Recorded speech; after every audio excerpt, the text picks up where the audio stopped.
நாங்க அப்படியே எகிறுகிறோம் ஆண்டவரே. நீங்க வாய் திறக்காம இருந்தீங்க ஆண்டவரே. நீங்க அடிக்கப்படுகிறவனுக்கு உங்க முதுக காமிச்சீங்க.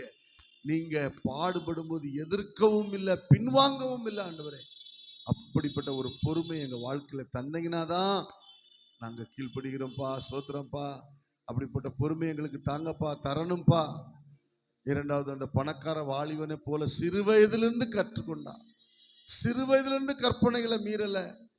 ஆனா பண மோகத்துல மாத்திரம் விட்டு அவனுடைய இருதயம் விலகலையே. அந்த மாதிரி எங்க வாழ்க்கையில நிறைய ஆண்டவருக்கு நாங்க நன்மை செய்யறோம்னு சொல்லலாம்.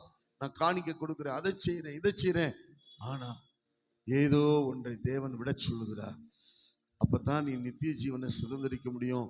அப்பதான் நீ முழுவதுமா கீழ்ப்படுகிற பிள்ளை என்று சொல்லி எங்களை எச்சரிக்கிறீங்களே, அதற்காக உங்களுக்கு நன்றி அப்பா. ஸ்தோத்திரம், ஸ்தோத்திரம், ஸ்தோத்திரம். அடுத்து